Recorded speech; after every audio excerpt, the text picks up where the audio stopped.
My name is John Walter McKeeby. I am the Chief Information Officer at the Clinical Center. The Clinical Center is the hospital portion of the NIH intramural program. I oversee the EHR and all the clinical information systems that support clinical research at the Clinical Center. Today, we're going to talk about common data elements. We're presenting in 4 parts. Part 1 is an overview to provide background information about common data elements. We want to be able to use common language across different sites, studies, and clinical trials. That way we can compare and utilize existing standards to conduct clinical trials and share information. We want to ensure consistent data collection, data analysis, and data reporting. And so we're going to review a background. What is data, information, knowledge, and wisdom? Review quantitative versus qualitative data, the need for data standards, form, and content, problems with data, terminologies, interoperability standards, fair guiding principles, common data elements, data management and data sharing plans. We'll review CDE usage at the NIH. We'll review National Library of Medicine and data standards, usage at the institute and center level, and the NIH CDE task force. Data information, knowledge, and wisdom model. So data is that specific data discrete element. It's a collection or organized, named, but it's not having context yet. It's not information. You add organization, interpretation, and then data becomes information. It becomes knowledge when it's integrated into more information and understanding. So within the EHR world, the specific data element of a lab value is the data. It becomes information when you identify the medications, the individual, the patient, and what's going on with the patient. It becomes information. Understanding what to provide in the sense of what orders to place, what to do with the information, how to treat the symptoms of the patient, that is knowledge. It's wisdom when you now apply it. You take it outside the organization, it's published in a journal, then it becomes wisdom. So this is data information, knowledge, and wisdom model. Quantitative studies, measurable, numeric, provides answers to the how many, the how much, the how often. Data is fixed and factual. We can utilize statistical analysis. Discrete quantitative data is fixed numerical values. Options are surveys and questionnaires, analytical tools, electronic health records that have discrete data, vital signs, clinical information systems, laboratory data, blood bank data. They all provide quantitative data that we can measure as part of our studies. Qualitative, descriptive language, unstructured, subjective, dynamic. We use that to analyze and identify themes. Nominal data is used to label, categorize. We're looking for clustering of information. Examples of qualitative data used for research, again, electronic health records, but the textual data, the report data, interpretations, unstructured data, clinical information systems such as lab, radiology, blood bank. It's again, the textual data, the unstructured data, the interpretations. Interviews, surveys, and questionnaires and observations are all examples of qualitative data. It's important to know knowledge, information, wisdom, and quantitative, qualitative data because they provide the foundation that clinical data elements are standard upon. The problems with data: inconsistent results, inconsistent formats, inconsistent questions, sampling bias, underrepresentation, misrepresentation, interview quality, poorly validated questions, respondents not answering truthfully, changes in meaning, changes in coding strategies. It makes it difficult to have consistent data that you can utilize with your clinical research studies to make valid decisions, valid results, and have valid studies. And so common data elements help resolve many of these issues. So here's an example. This is actually a true letter to my father from somebody on the railroad. My father's name was Tom, no A-S, T-H-O-M McKeeby, and the person wrote, "Please deliver this to Tom McKeeby. He drives a train. He lives near the glass factory. His brother-in-law is Doug." And it was able to be delivered, right? The post office knew who Tom was, small town, was able to deliver it. But it's because that human was part of the process and they had cognitive understanding of all the information that was here. It relied on human knowledge and cognition, standardization not required for the address, but it's hard to share and process. It's hard to share the knowledge. And so then the post office moved to standard formats, right? Where the street, the apartment, the city, the state, the zip code, standard values, format of the zip code, values for states, 2-letter abbreviations. And that standardized it so we could share and process letters quickly, efficiently, effectively. And so that's an example of where common data elements and standards play into improve clinical studies and clinical research. And so some healthcare examples: patient name format, prefix, first name, middle name, last name, suffix, comparing results across organization, lab results, using coding methods such as LOINC, the name of the test, a reference range, the result values, the unit of measure. An example of questionnaires with scales. Here's an example of a pain measurement scale. Smiley face, light blue going to red, from no pain to worse pain. These are scales that are used and consistent and allow the sharing of data to be easy and efficient and effective. NLM and data standards. NLM is the central coordinating body for clinical terminology standards within the Department of Health and Human Services. NLM works closely with the Office of the National Coordinator for Health Information Technology to ensure NLM efforts are aligned with the goal of the President and the HHS Secretary. Is to improve and ensure interoperability of health information technology infrastructure to improve the quality and efficiency of healthcare, allow the interoperability between systems, between organizations for the sharing of clinical data. NLM Health IT summarizes health information technology and health data standards at NLM is also available. So that's a link that you can follow to see everything that's done for data standards at NLM. Medical terminologies. Medical terminologies facilitate precise and clear communication by minimizing and eliminating ambiguity. By having a code, you can identify that value, that item, across different domains, different research studies.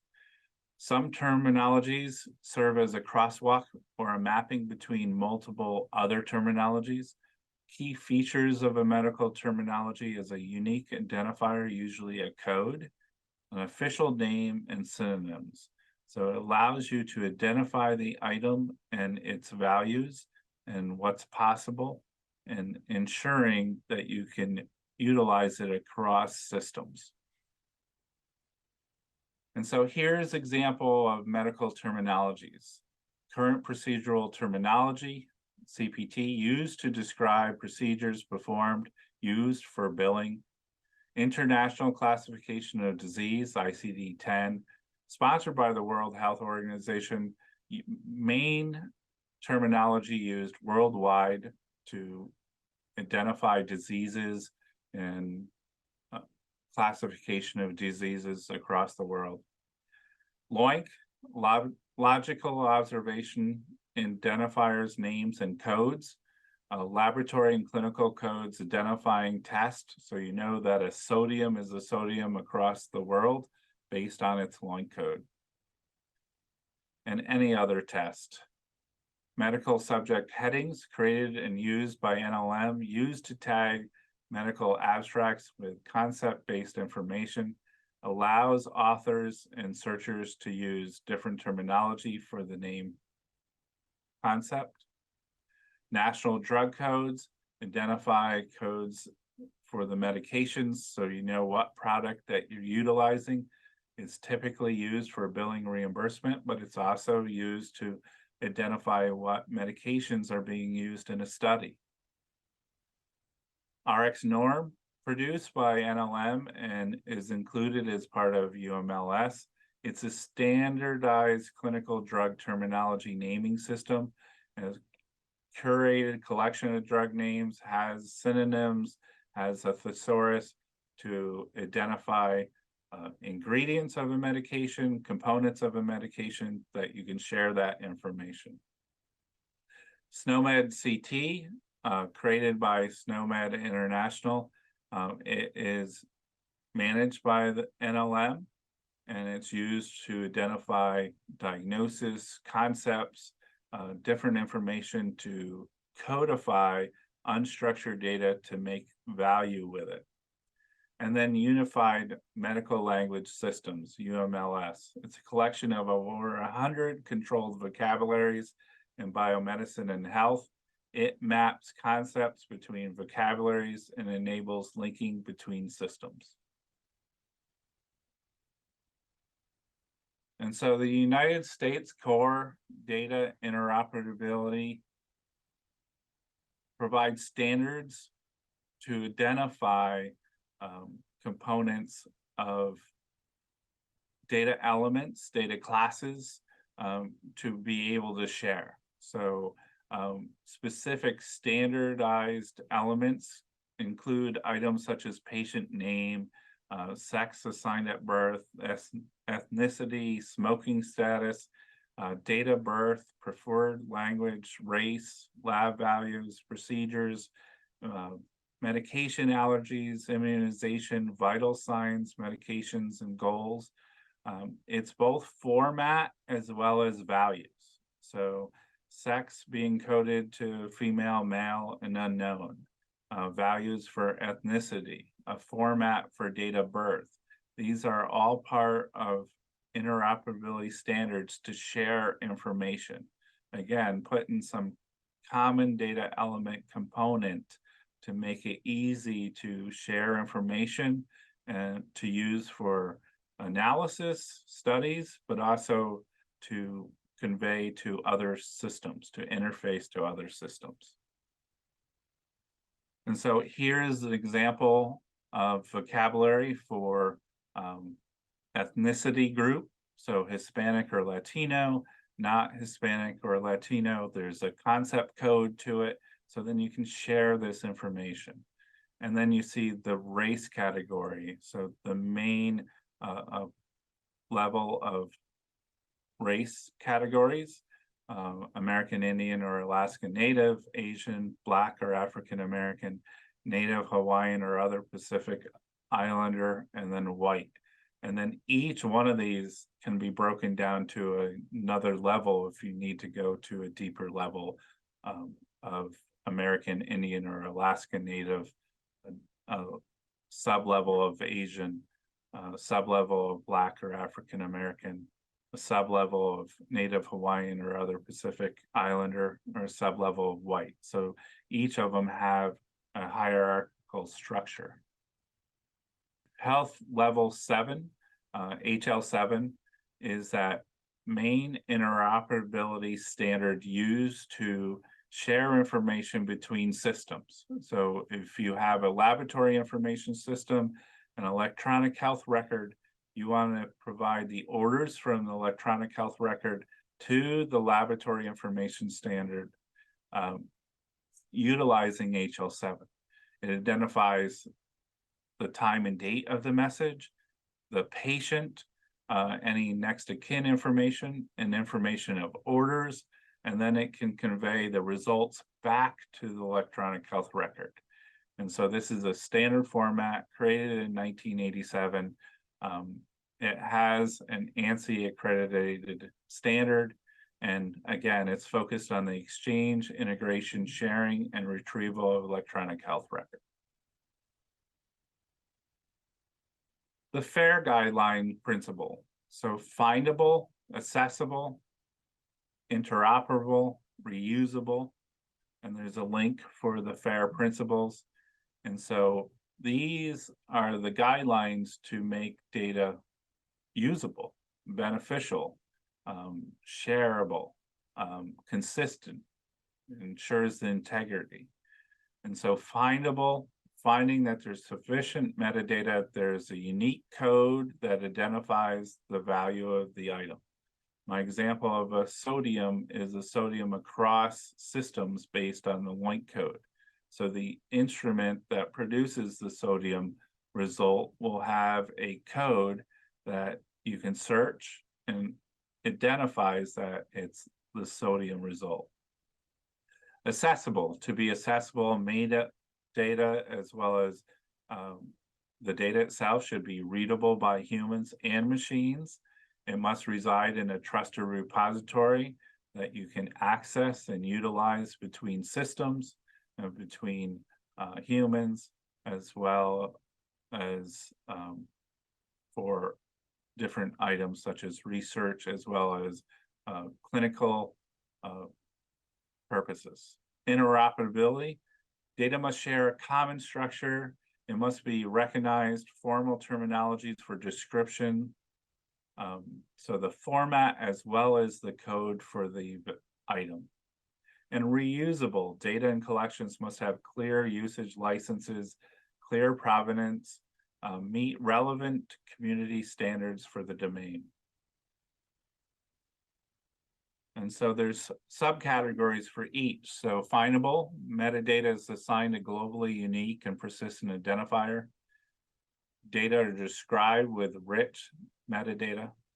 Metadata is clearly and explicitly included the identifier of the data they describe.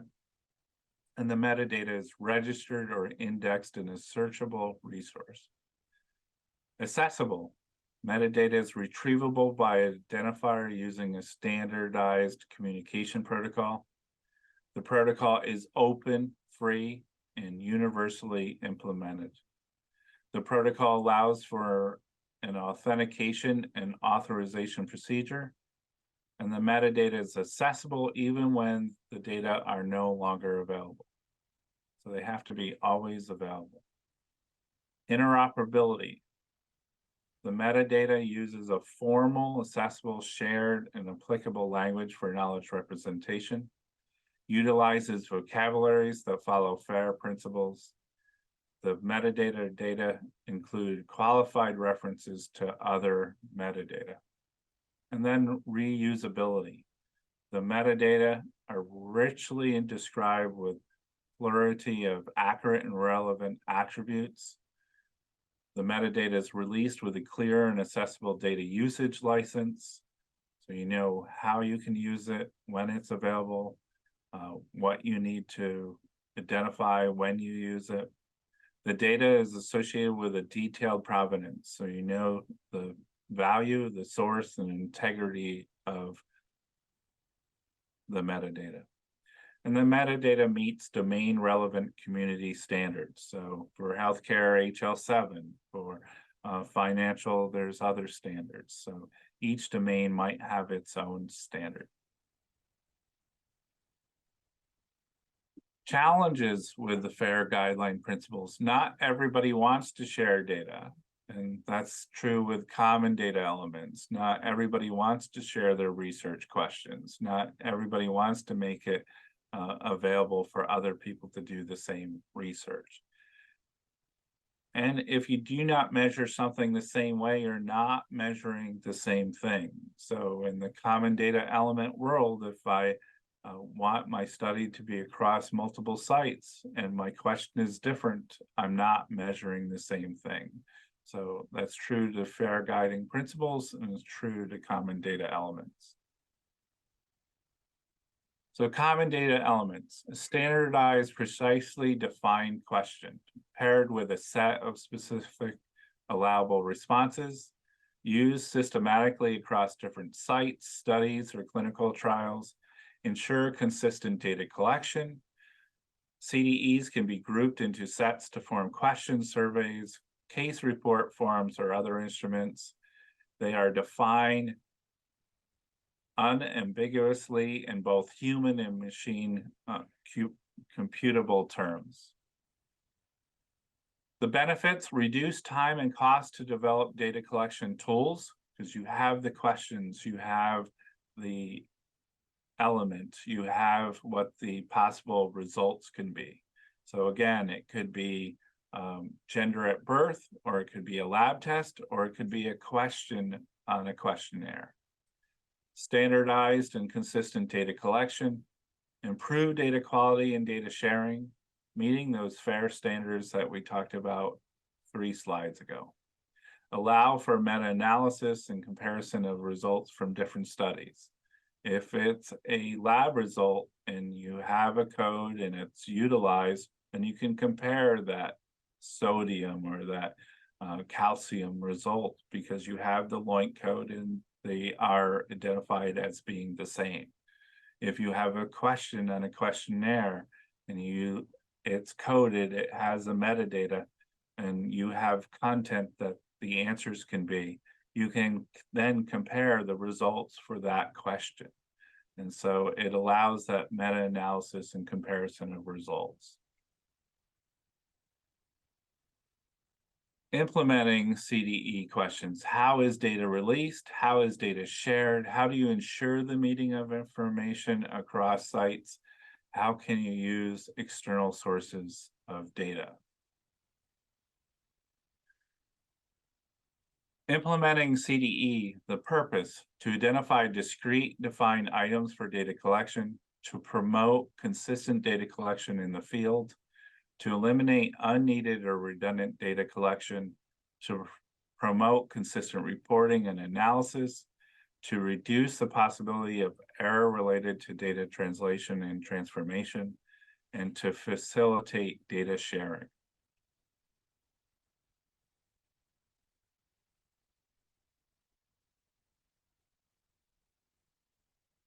Here's examples of clinical research typical data elements. So from chapter 30 in the Data Management and Clinical Trials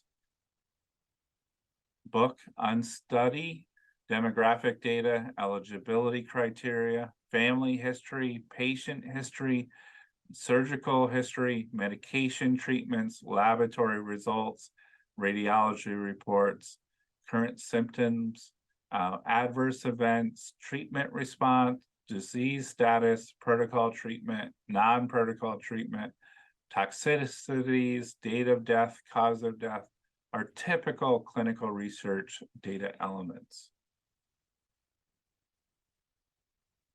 The importance of common data elements also leads to the ability to complete data management plans. So during the design and development of a clinical trial, you need to establish the data elements to be collected, the design of the data collection, and the design of the computer database. You're building your common data elements for your study, and you want to utilize common data elements that already exist to make the data management and sharing more effective and efficient. The process of data management should result in an error-free, valid, and statistically robust database.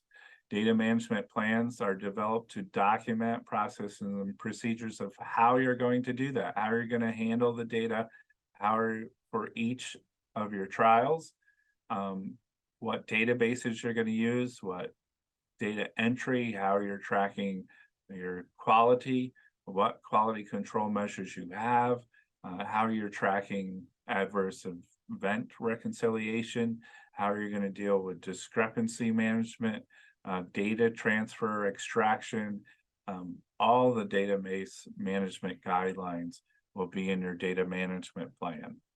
The data management plan comprised of multiple parts, and here's examples. So description of all data sources, data and workflow diagrams, definitions of data elements, plan data model during data collection, any changes for specific data sharing, if you're adding terminologies, adding codes, adding metadata, observations and measurements, your data recording process, your data processing processes, your data integrations, your data quality control definitions and acceptance criteria, plans for business continuity, your security plan, your change management plan to anything that's part of your data management process, your data retention, archival, and disposal plan, how long you're going to keep the data, what are you going to do with the data when you're ending your study?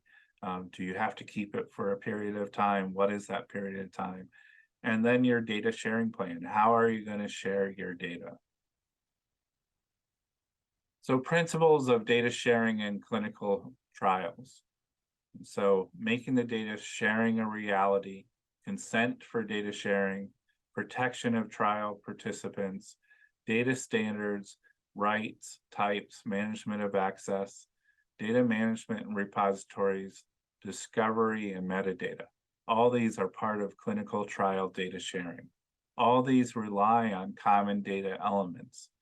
And so it's important that you identify your common data elements that you're going to utilize, and anything that you create, make it a common data element to be shared across trials by others. So coding and metadata in clinical trials. Data and coding standards should be built into any trial's data design at the beginning of the trial. Various data standards are available. Those from CDISC should be considered as offering the best starting point. A metadata schema suitable for describing all the repository data objects linked to the clinical trials to be developed and implemented, agreed by the stakeholders, your repository managers, and widely disseminated. Mechanisms to sustain metadata repositories for portal search systems that connect them long-term so they can be utilized for data sharing, but across clinical trials.